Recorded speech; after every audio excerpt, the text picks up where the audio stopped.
Hello, welcome to Rosie's Preserving School, and we're going to be making today all things jelly, which is quite fun. So I've got a vast array of stuff on the table here, so we'll gradually work our way through it.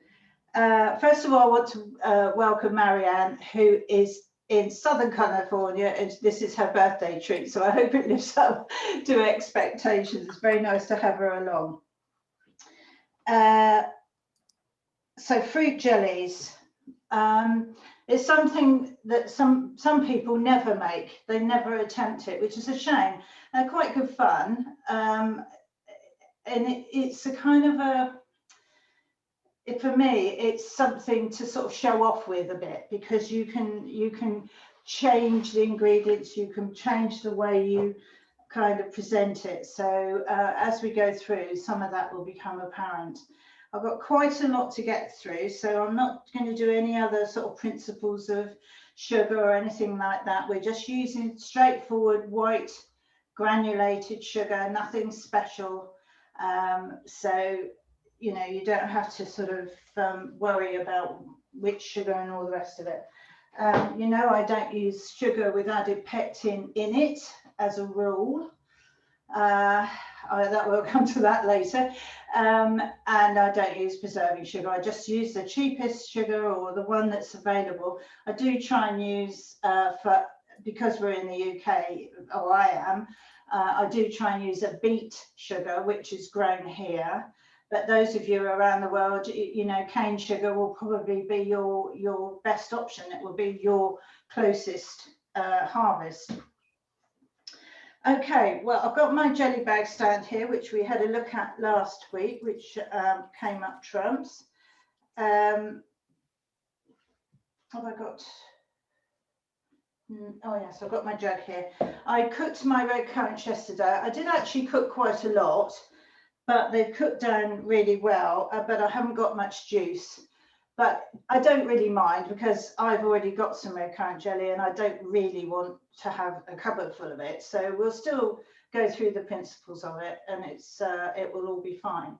Red currants are absolutely packed with pectin, and if you could get hold of a lot of them, it's a very good base to use for red jellies, because you're absolutely sure that they're going to set. But for most of us, unless you grow them, you're not going to be able to get your hands on absolutely loads. You could go and pick some perhaps on a farm, but if you're buying them on a market or in a supermarket, then you're not going to get, you know, big quantities. They'd be too expensive to use as a jelly base for other ingredients, in the way that we use cooking apples. Cooking apples are the other go-to base fruit for making jellies, to put other things into, which we'll see in a bit. Anyway, I've got my frozen red currants here, and I cooked quite a panful, but you'll see how they shrink down. I'm going to take the jelly bag off. I put them to drip overnight, which is always best, because they do take a long time, and even now there's still the odd drip. But if I put them into this jug, and we get the camera, you can see how efficiently they do give up their juice. If I hold the jelly bag like this, when the camera comes in, you'll be able to see just how sort of dry they are, and there's not much left except skins and pips. You could have a go and put a few more fresh ones in with it and cook it again. Some people do that, but it's a bit hit and miss, so it's probably not the best idea. I'll get rid of the jelly bag stand. Fold that up, put that down there. And my juice here, as with making the cordials that we made last week, you don't have to worry about how much fruit you get and weighing it and all the rest of it. Just get what you've got, wherever you get it from, and cook it. And don't add any water. and then just see how much juice you have from that. And then you add the equivalent amount of sugar. Now with the cordials, we lessen the sugar so that it wouldn't set. And so, but today we're adding equal fruit to sugar, just as we do with jam. So let's move that out of the way. My juice is just 200 mils, which is almost nothing. So I'm going to add 200 grams of sugar to that. And I'm going to put this into, I've got a small pan because there wasn't any point having a great big jam pan. So I'm going to put my juice in, make sure I get all of it out as it's so meager.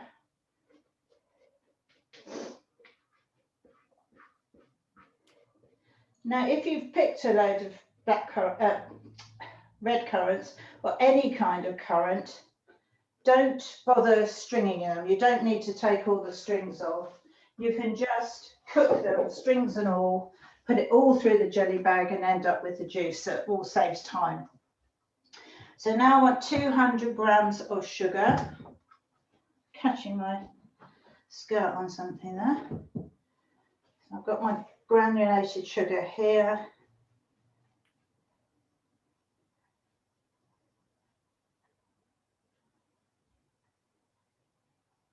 There we go. Should put some more of that in a bit. I'm going to put my hob on to start heating it up. Now, red currants have so much pectin that sometimes when you put the sugar in and stir it in, even without heating, it starts to set if they're really, really fresh and you know, of a particular type, which is a bit alarming if you're expecting to cook them. But I mean, if you just warm them and heat it up as per jam making, it'll be fine. So I'm going to put my sugar in there.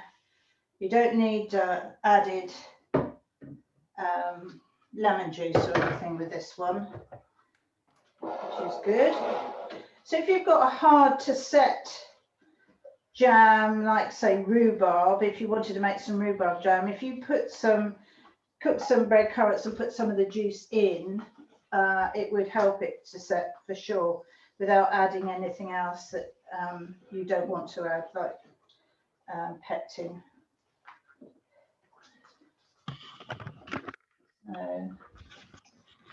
It's a lovely deep red. As usual, we can hear the sugar in there grating away, and you can see it, feel it.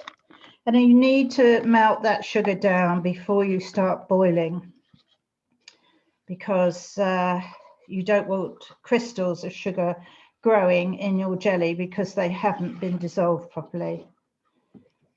Now I've got my jars ready. The thing is with red currant, you have to be quick because it will set very, very quickly sometimes.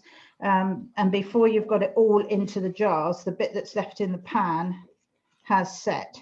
Because as I've said before, setting is a chemical reaction between the acid in the fruit, the pectin in the fruit, the heat and the sugar. And if it's all good and right, red currant jelly will set very, very fast. I can still see sugar in there, although it's not so noisy.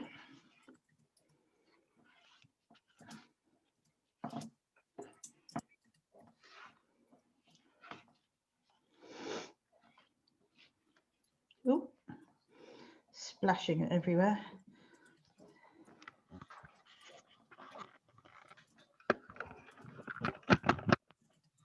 I think that's all dissolved. So I'm going to leave it now to come to the boil. It's just the same as we do with jam, rolling boil for about 6 minutes, and it should be fine. The thing is with jellies though, you can't stir the foam back in. So if the sugar does form foam on the surface, you'll need to take that off to some degree. I mean, some people leave it on if it's for their own use and they don't mind it being on the top of the jelly in the jar. But, you know, most people don't, they take it off. So Brenda's saying, she said, shocking results with pectin and always uses lemon juice if I have a problem with setting. I do think red currant juice would work. Again, it comes down to cost and availability. If you've got masses of red currant bushes in a fruit cage that the blackbirds haven't got to, then yeah, fine, because it's the sort of fruit that you don't need a sort of freezer full of fresh, really, that, you know, they have limited applications on their own, but they're great mixed with other things. And it's especially in jam and jelly making. So we'll leave that. I've got 3 little jars here, which is I'll be lucky if I get 3 jars. I think you can make a much bigger pan full. I mean, just as I say, just cook it down and then measure the juice and add the same amount of sugar. So you don't need to worry about the set ingredients or anything like that. While that's coming to the boil, I've got 4 little jars at the front here. That's the red currant jelly that I have made fairly recently, and I have plenty of, so that's why I'm not making a great pan full tonight. So that's that one. You can see the beautiful colour it is. This one is a ginger jelly. So we did the preserved ginger earlier, what was it, in the winter term, and if I turn this round you can just see at the bottom the chunks of ginger at the bottom that have been chopped up. They do sink to the bottom a bit, but you can give it a stir. But that's the ginger jelly. This one is damson jelly. Now this is my favorite jelly to make because I have a damson tree. But you know, if you've got damsons, they're so fiddly to deal with. It's just easier to throw them all in a pan and cook it down, and you don't have to worry about getting all the stones out then. And sometimes the skins can be quite tough as well. Let me just get my timer. You reach the timer behind. Start, so I can put this on in a minute. And then this one is chili jelly. Now that's an apple-based jelly. Sometimes when I'm making these jellies, savoury jellies, I will just add in about 100 ml of vinegar before I boil them. It doesn't seem to affect the set at all. And you can see the pieces, I wait till the end, I finely slice a red chili and put it, seeds and all, into the pan. You don't need to cook it because the heat of the jelly stabilizes it, and then it will go through the jelly like that, and it's a very nice accompaniment to cold meat and things like that. So it's just a few ideas for you, and in a minute we're going to be making a herb jelly based on apples. Now you can see it boiling here. In fact, it's been boiling for about a minute, so I'm going to put it on 5 minutes, turn that down a bit, and make sure it doesn't boil over. That's the only problem with not using a jam pan, of course. You haven't got the room that you've got in a jam pan.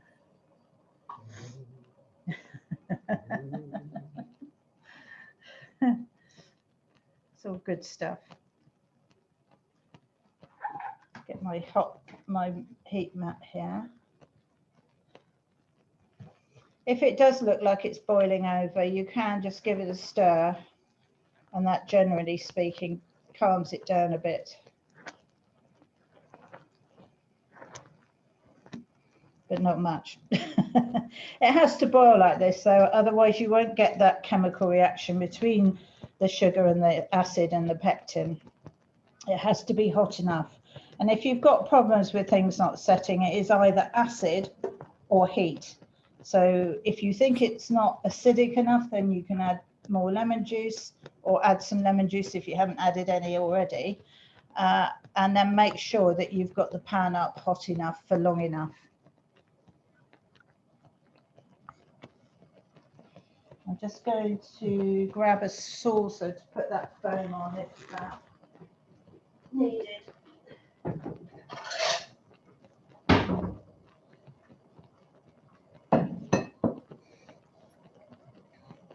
The thing is to look at your ingredients that you've got that you want to preserve and think what is the best base jelly to use. If it's something pretty, then you don't want to obliterate it in a dark red jelly, really. But if it's suitable, then you can use the red currants if you've got enough. It's quite handy to buy them frozen, of course, so that's another option, which is what I do, because our fruit farms here are probably 20 to 30 miles away, and by the time you've gone there, picked things, brought them back and prepped them, and nearly the whole day's gone. So we're not great on markets and things like that. So how are we doing? A couple of minutes to go. Question? Your question? Just while that's cooking, don't forget the magazine I showed you last week was newly out, which is all about edible flowers. Very, very pretty. And we've got our own Graziella there in Rio telling us all about her life there with her ladies that she teaches. And then we've got the edible botanist, who's Emma Britton, who does these beautiful crystallized flowers to put onto celebration cakes or anything you feel like, really. I thought it'd be quite fun to do some in a paper cone with popcorn and just sprinkle them on the top for a wedding. If you had an outdoor wedding that it was all sort of summery, it would be quite fun to mix them in. There's lots to read in there. You can read it online on lovejars.co.uk. I'm not great at doing adverts, but it's a good read, and all the previous issues there are there as well. So you can look up anything, you can copy any of the pages that you want to, if you like the look of the recipes or some information. So this is going really well. Let's make sure it's not sticking anywhere. That's the main thing, because if it does catch, if it burns, then you can't really do anything else with it. You can't disguise that, I'm afraid. Not setting or setting too firmly, you can get around that, you can use things, but if it's burnt in any way, then you have to dispose of it, I'm afraid. Heartbreaking though it is. So just coming up to the last 30 seconds. What I'm going to do, oh no, I won't, because it will just muddle everything up. I'll do that separately in a moment.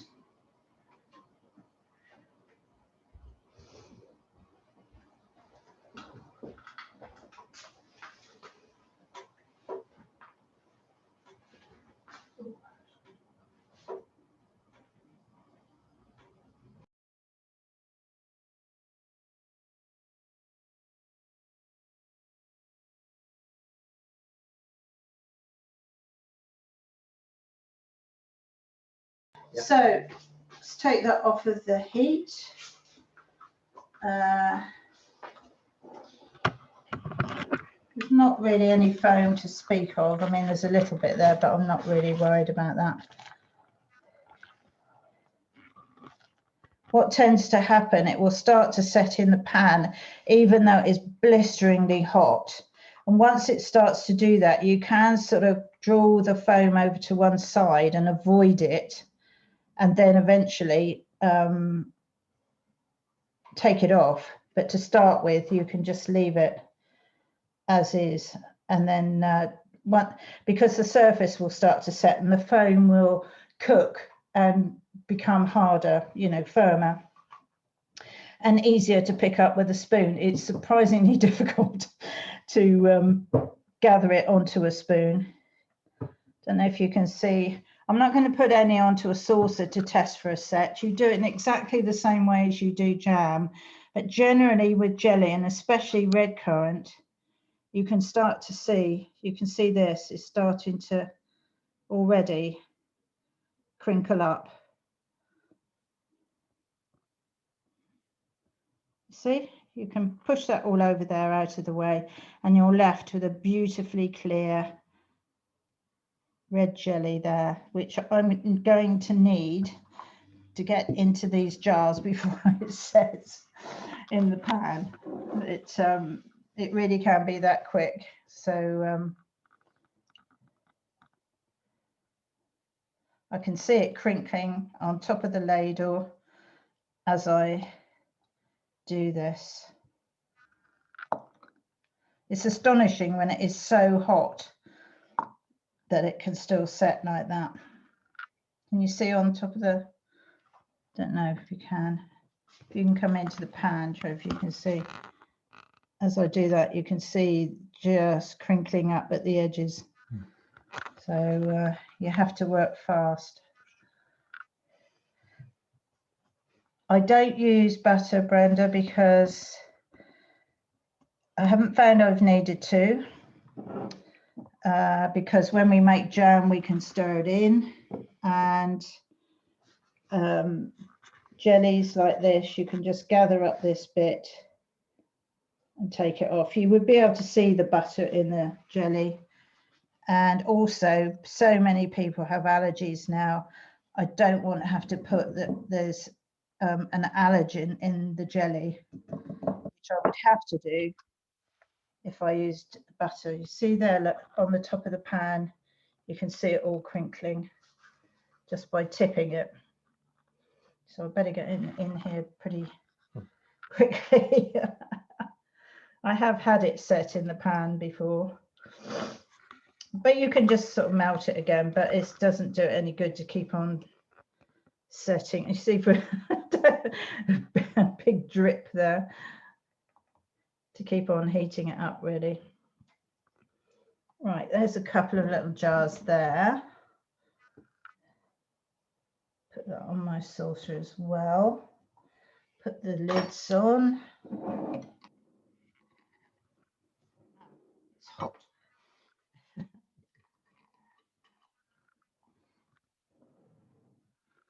Now I've got to wipe the table because I've made a mess, of course.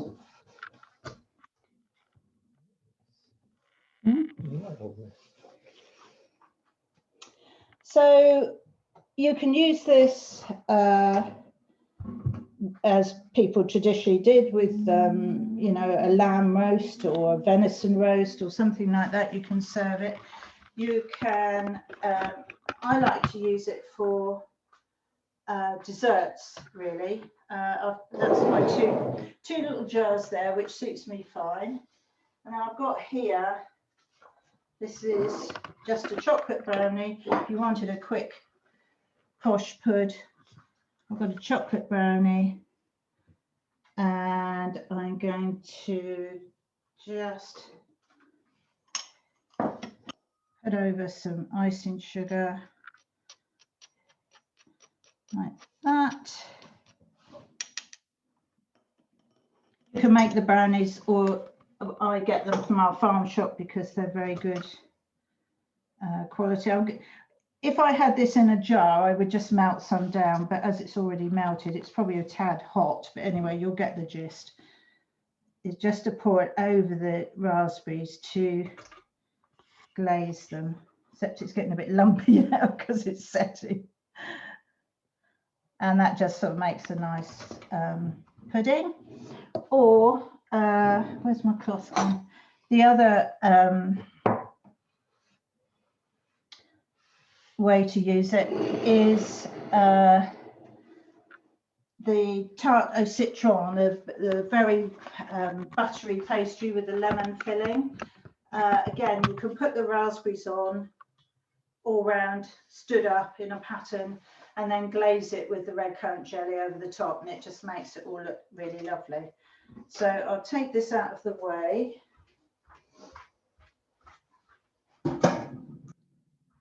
It's all nicely set, and we're done. I'll take that. You can have it afterwards. Wants to eat it now.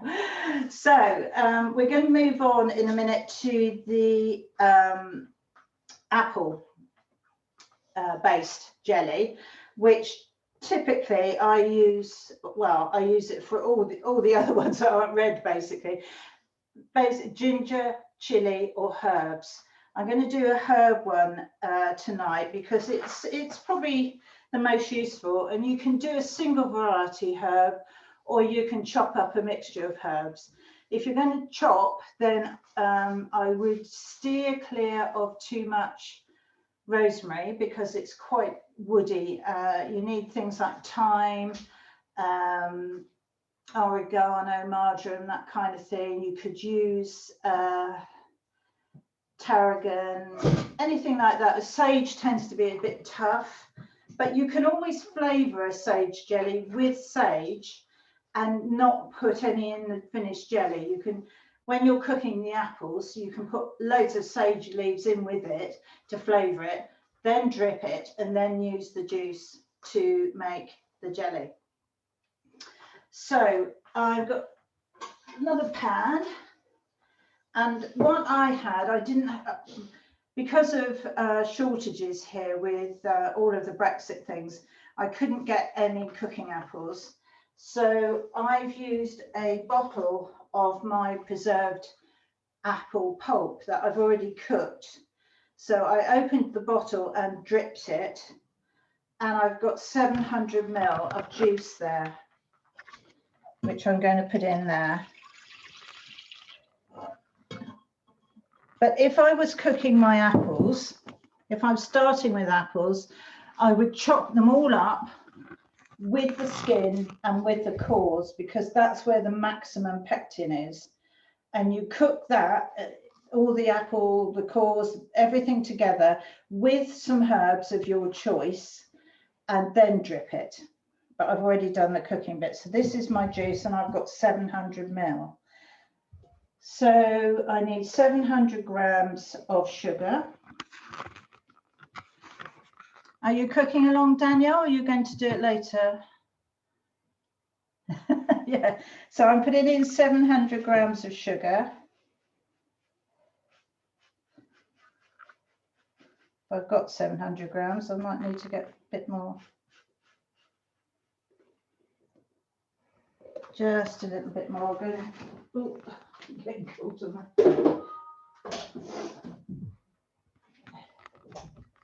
Actually, I've got some here, haven't I? Use the big bag. A bit more in.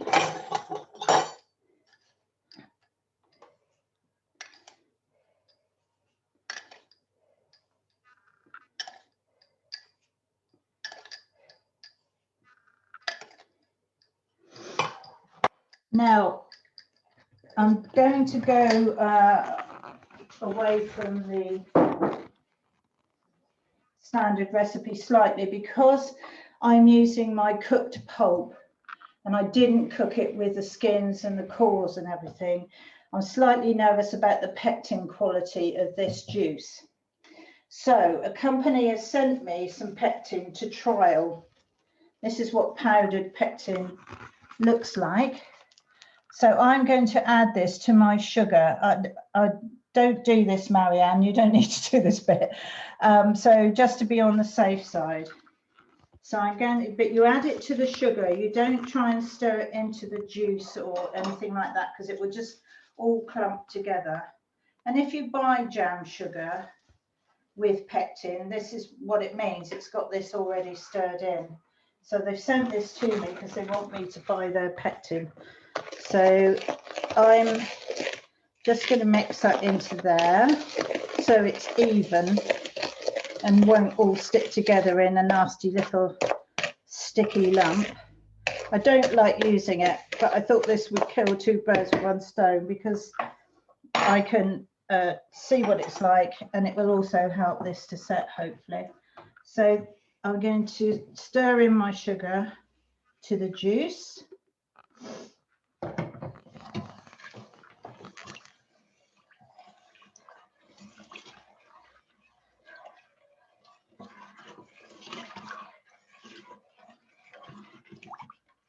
Put it on the heat so that it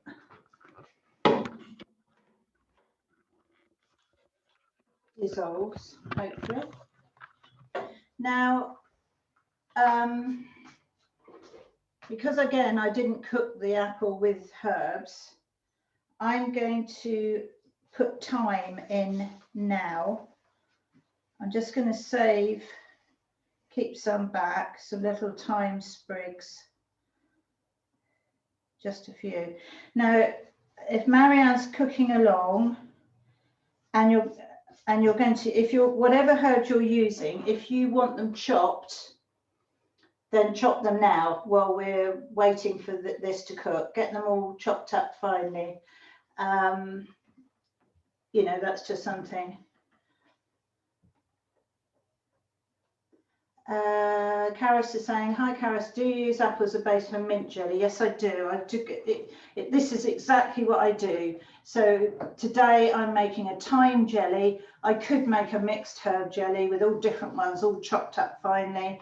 What I tend to do is strip all the leaves off, and then all the fleshy stalks and things is what I put in with the apples, because every part of a herb plant tastes and smells of what it is. So you might just as well use the stalks and the sort of rougher leaves for that purpose. And then I chop the rest ready.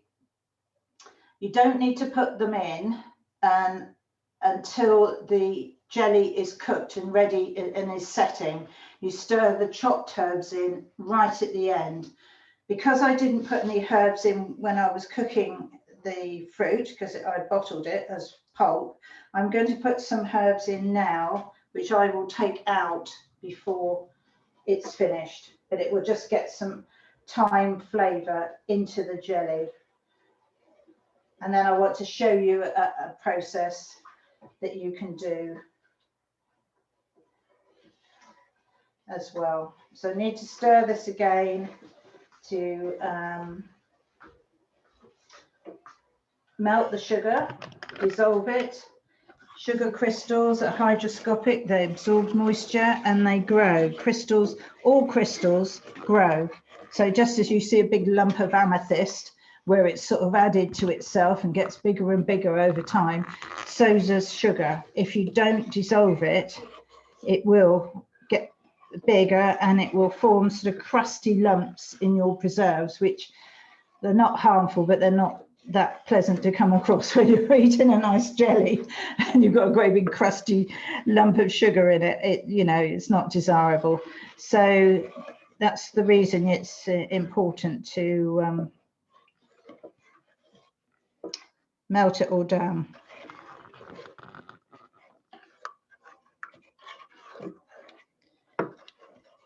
It's getting smoother, it's not so noisy.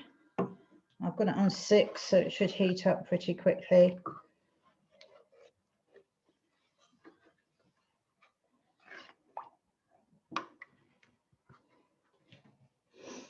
Now, I'll just stop stirring now. Once you've got it to the point that it's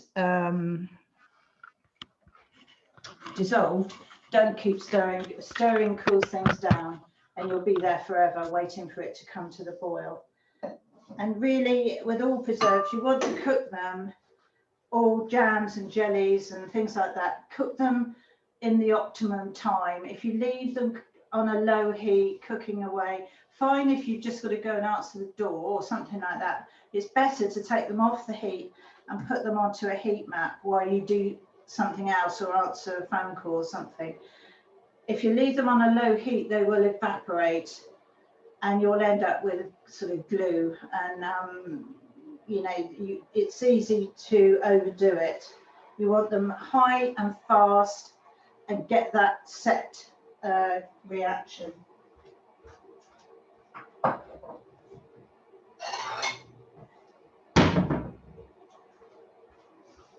Let's get my table set up.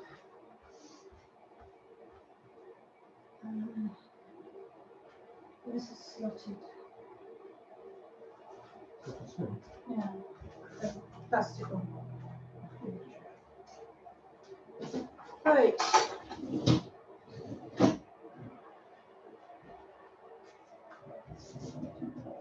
While that's coming up to the boil and cooking, of course, from the dripping of the apples, I've ended up with apple pulp with no juice now. So I thought, well, what shall I do with that? So I've got it here, or some of it here. I haven't got all of it. That's some of it there. And I wanted to make some meringues, which I did yesterday, which I've also got. They're not beautiful meringues, but they're meringues. And then this morning I made some lemon curd. Those of you that did the Christmas course, we made lemon curd. The recipe is on my recipe site. It is very, very easy to do. So I've made the lemon curd, and what I'm going to do is to stir the apple pulp into it, because it is a delicious sort of marriage, and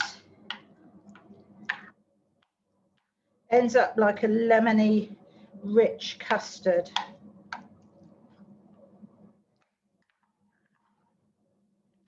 Just there, like that. You can do this with any fruit. It's lovely with raspberries, blackberries. You need to make a pulp of it though. You don't want pips in there. So if you cook some blackberries, you can push them through a sieve and make a puree. And I'll just slide that off because it's boiling madly. And mix that into your lemon curd, and it just makes it into a whole different thing. And again, it makes it into a sort of posh pudding, really.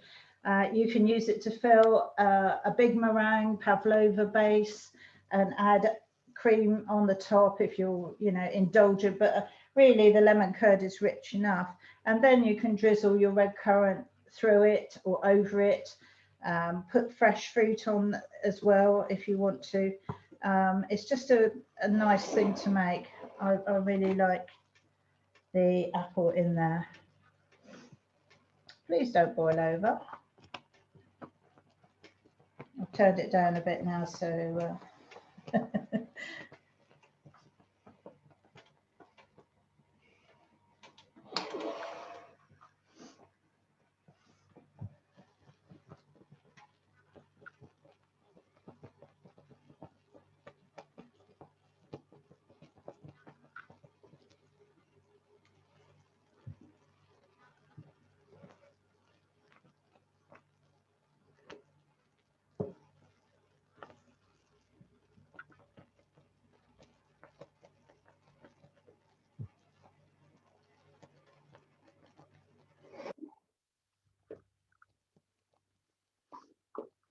right.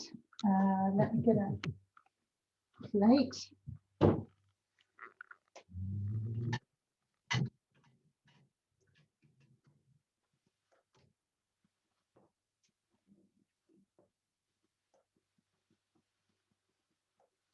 I didn't put the timer on. Start. Watch this for a minute, make sure it doesn't boil over. I could just get the jam pan and pour it in. Don't have to worry, which might be better.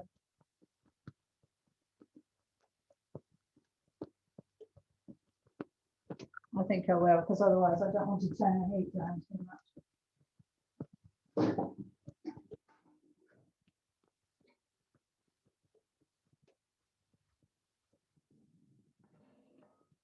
And it can boil properly.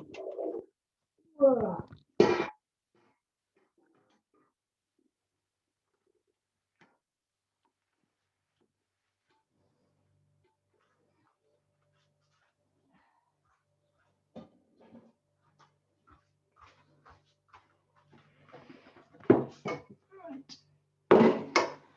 Okay, you can see the colour of it there as well. Like I say, you could put about 100 ml of vinegar in there as well, which for a savoury jelly just gives it a sort of added edge. Use cider vinegar if you've got an apple base, and again that enhances the sort of appliness of it. But in the meantime, while that's cooking, got our custard here. And you can just generously sandwich together your meringue.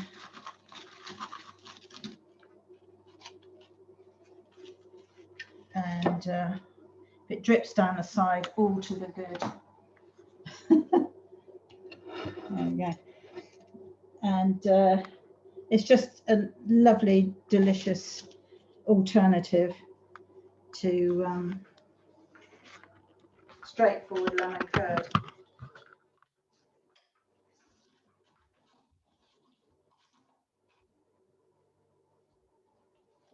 Oh, there we go. So I'll put those over there. It's just an idea. The lemon curd is very, very easy to make, as I think those that did it will agree. And it is on my recipe site, so easy to find.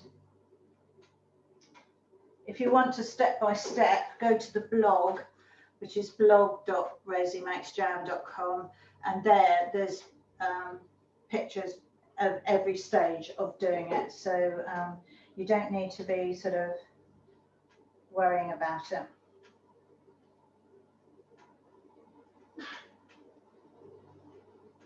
A couple of minutes to go. And while that's cooking, just the last couple of minutes, I just want to, I talked in the Christmas series about making your vanilla essence or extract. And this is what it looks like when it's done. A beautiful colour. I've got it in my little bottles here. Great for gifting if you've got a keen cook or people that bake. But just get yourself an ordinary size bottle of vodka. It can be supermarket vodka, own brand. It don't get anything special. And then get some vanilla pods, whole vanilla pods. For a 70 centilitre bottle, put in 3 vanilla pods. And do it at this time of year because it takes several months to get to this lovely tawny stage. So put them in, do the cap up, put it to one side, give it a shake now and again. And by Christmas, when you want to be gifting things, it's a beautiful colour and ready to go.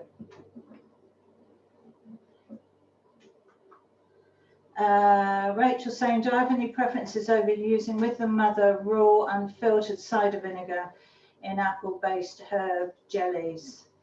No, if you've got it, if you get it, or you can, you know, it's fine, you know. I just use a good quality artisanally made vinegar.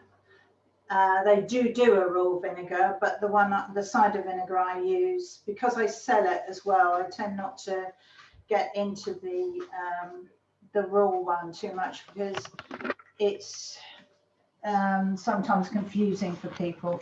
So, but yeah, it'll be fine. So you can see it boiling away there, and there goes the timer. I never see the stop bit.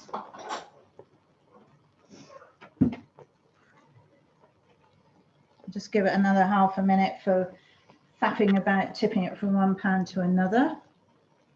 Look at that, Trev, you've got meringues and you won't know which to eat first. Oh dear. But that in that instance, you can, I use the apple pulp in the lemon curd. I use the egg yolks left over from the meringues to make the lemon curd. So it's all sort of rolled forward into one big sort of use up of ingredients. So, right, let's lift this off and see where we are. And let this die down a bit. Let's see. I've added the pectin, so I'm not sure. There are absolutely no instructions with it. So, because usually when you've got added pectin like that, you have to boil it for so many minutes, and then that's it. You know, there's no sort of variation, which is another reason I don't particularly like using it. But it's the same deal as before with it setting in the pan. Now, if you're making it, if you're going to add chopped herbs, to your jelly, then this is the time to add them. When you've taken the pan off the heat, add the chopped herbs and stir them through. An annoying amount of it will stick to the side of the pan, but don't gather that up, because around the pan is the sort of foam and all sorts of stuff. You just have to do a few more than you perhaps need. You can see the surface there already crinkling up. I'm lifting out my thyme that I put in, the stalks and everything, because I don't want those in my finished jelly. Now, the thing to do is to wait for a while, because if you're adding chopped herbs, you need the jelly to start its chemical gelling. It will start to it won't set, but it will start to thicken slightly, and that's the point at which you need to jar it up, because then all your lovely chopped herbs will stay distributed throughout the gel. If you pour it into the jar too quickly, they'll all sink to the bottom or rise to the top, and you have to keep on turning the jar upside down and back the other way, and it's all a bit of a faff really. I'm just trying to get my bits out and the foam at the same time.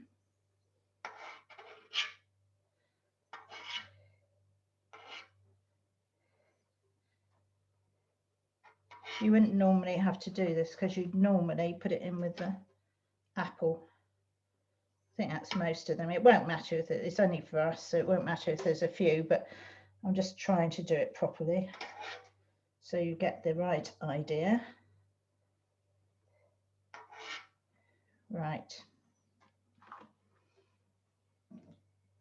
I'll get this out of the way because I'm sure to knock it and spill it.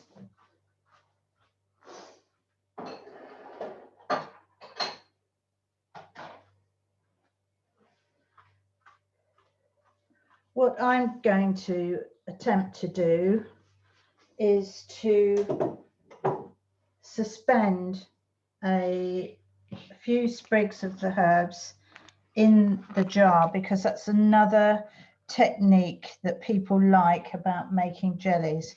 So I've got my thyme sprigs here. I've got some nice non-woody ones. I'm just taking off the ends of the stalks so that they're not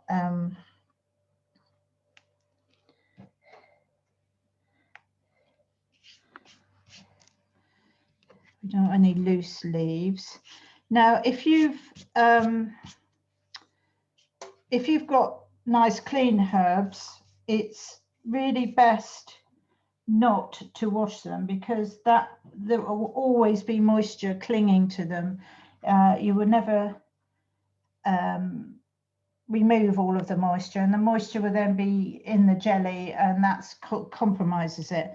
So as long as you haven't got what should I say, dogs or cats wandering about that might you know, compromise the herbs, then don't wash them, and then you'll retain all of the flavor, and you will also not introduce any unwarranted moisture to things, because as you know, moisture is the enemy. Moisture creates the possibility for mold in preserves. You need to get it out of the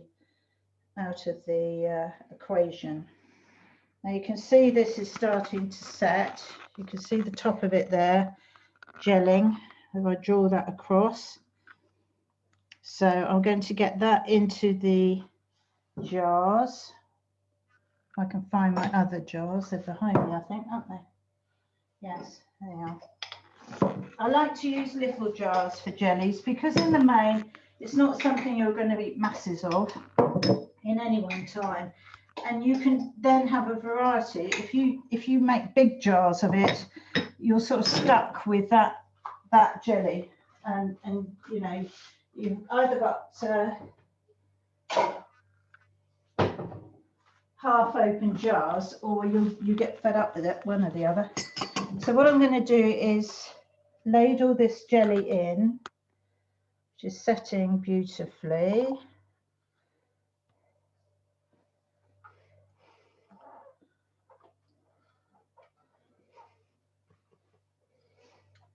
lemon curd. There's such a thing as vegan lemon curd. You can make it with, well, you have to experiment.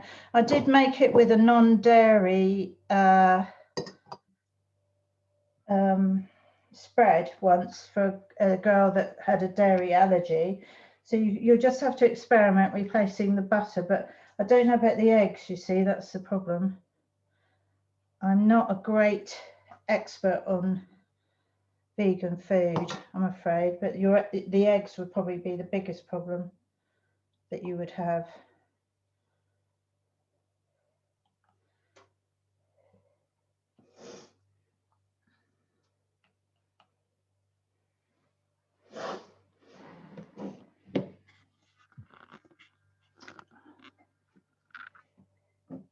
Oh, keep putting my thumb in that one.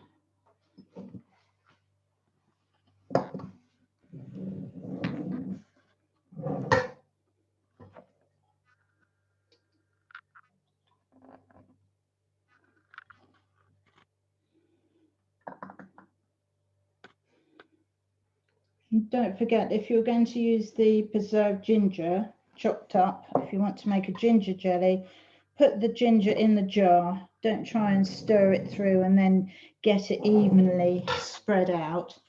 Put about a teaspoonful of ginger in each jar and then put your jelly on top. The jellies will keep the same as jams. So as long as you've got them sealed properly, don't put any waxed paper in or anything like that. Just put the lid on and they should keep at least a few years, and you won't need to refrigerate them once they're open. And that is the beauty of using the correct amount of sugar. Although it seems a lot at the time, when you're actually eating it, it's hardly anything. So I'm going to leave it there because we've got a lot of foam at the bottom there, which is all set in a nice lump. So I've got my thyme jelly here. What I'm going to try and do, now it's trial and error, and I will try one first and see what happens. And if it's too soon, I'll come back to it in a minute. But what you need to do is to just, if you want to pop the, I'll use a spoon, the sprig of thyme in and suspend it. It might need to be a bit cooler for it to be upright, but it's just nice to sort of see a sprig.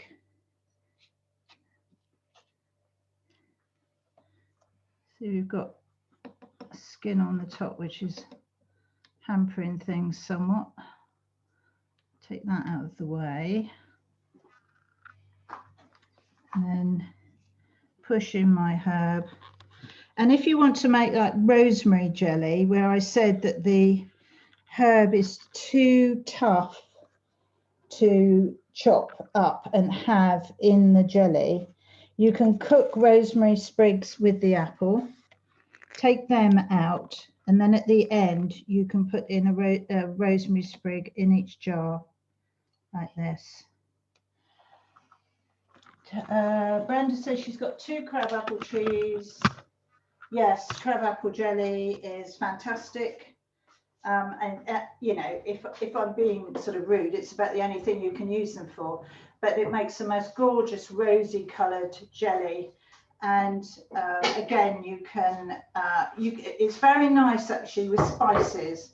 If you make the jelly and cook some of the winter spices, things like star anise or allspice berries, cook them with the crab apples and then strain them out through the jelly bag, and it just makes the most gorgeous spiced rosy coloured apple jelly. So we'll come back to these in a minute because I'll have to, oh no, that one's going down there now. There's just an optimum moment when it will go in and stay in without keep rising to the surface. It just looks pretty, I think, to do that. And this is why I like making them, because you know, you can fiddle about and make them look special. Sometimes I've done like a whole slice of lemon in a jelly. I've made an Earl Grey tea flavored jelly and then put the slice of lemon in right at the end. I can't sell that because they're not permitted ingredients, but you can make, for your own use, you can make whatever you like. So it's starting to set, you see, it's all sort of bouncy on the top, but that's good because when I push that down, it will probably stay down in there. And then if I put the lid on, and that herb in there will continue to flavour it, of course, while it's, that's the first one I did, not quite so prominent, but you get the gist. It's, they've all risen up again now.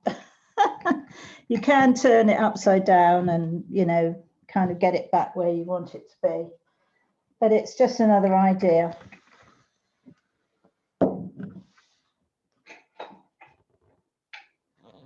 They're quite quick to make and quite good fun.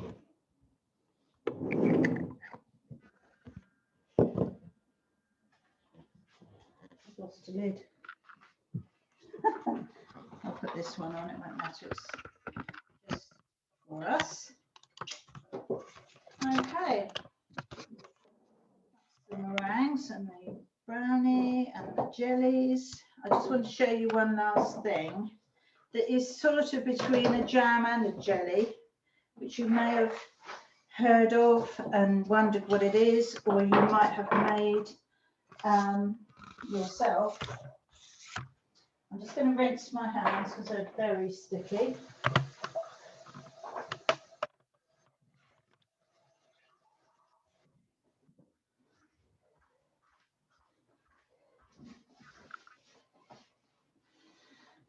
Right, so this is a fruit cheese. They might be a fruit butter is softer than a fruit cheese, and they've not got any cheese in them. It's just to describe the sort of texture of it, really. And what I did, the only fruit that I had here that I could use to do this at this time of year, because this is great for damsons and plums and apples and all those kinds of things, and quince, primarily quince, which was the first jam, of course. Quince was the thing that everybody made jam from, and what they made was more like this, set in a solid consistency. So what I've done here is I've cooked the black currants that I had, and I've cooked them dry. I didn't add any water, I just cooked them down, the juice and everything, until it was quite thick, the fruit. Then I put it through the food processor to chop up all the skins and everything, and then sieved it. So what I've ended up with is a thick, pitless pulp.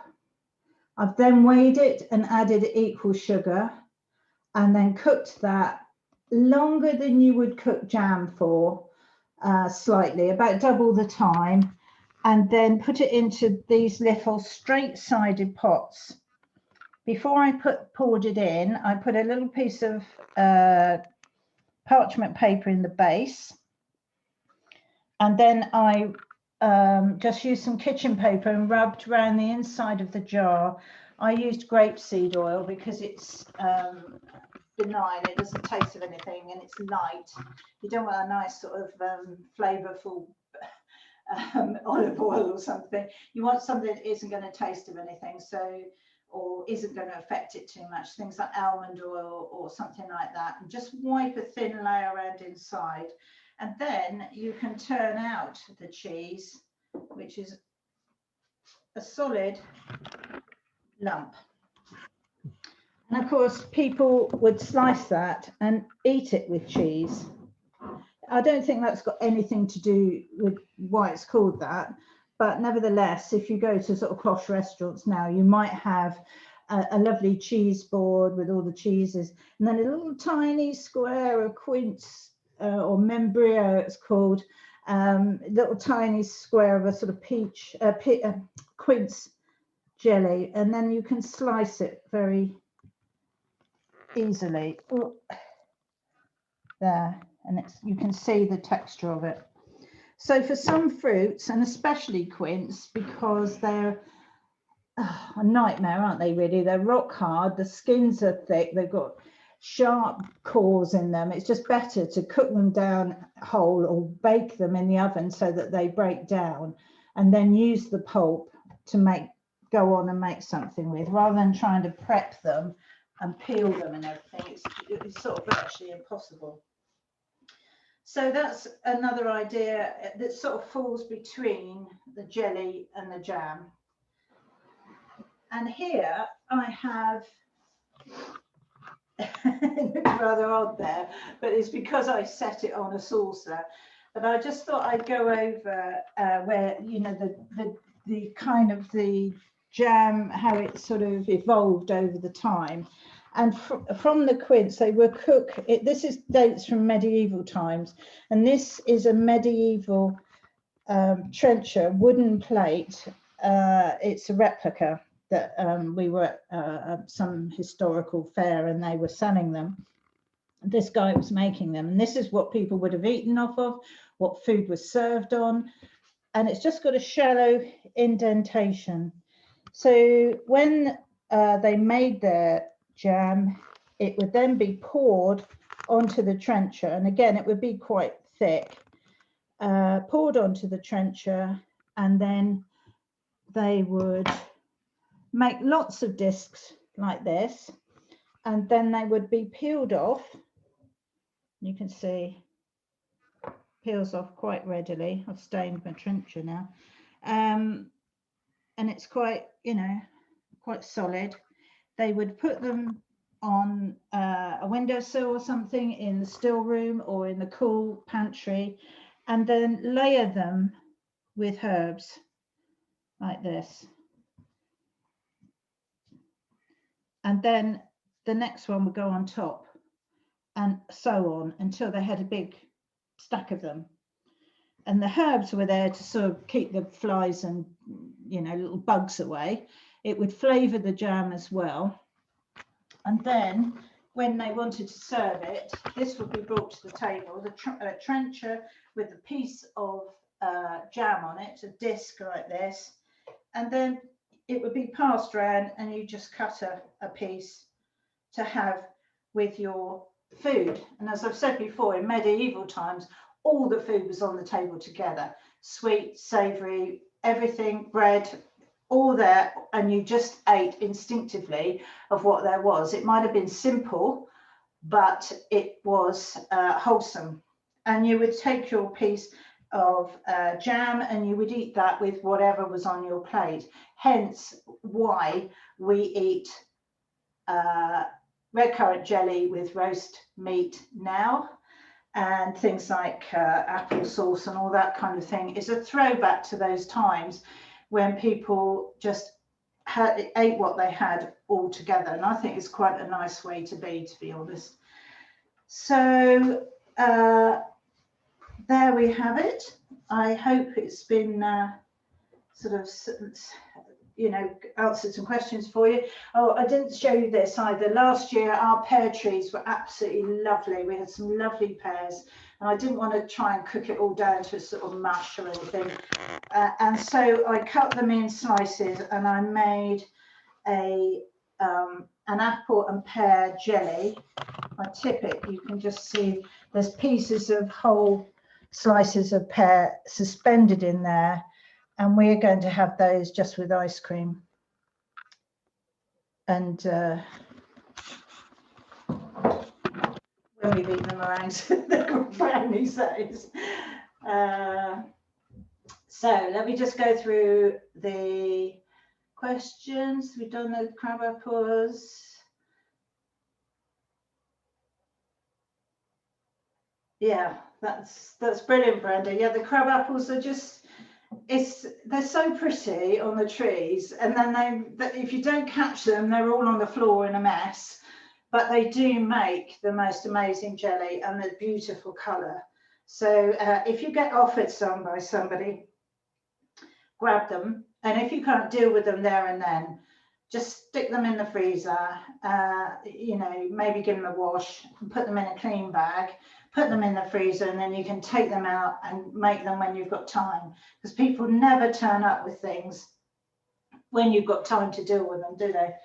Excuse me, I'm just going to have a quick drink. Is anyone else?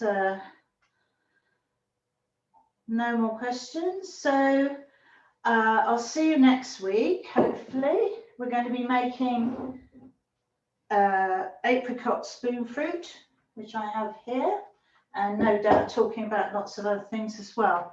So I hope you have a good week and have fun and get making. It would be great. Thank you.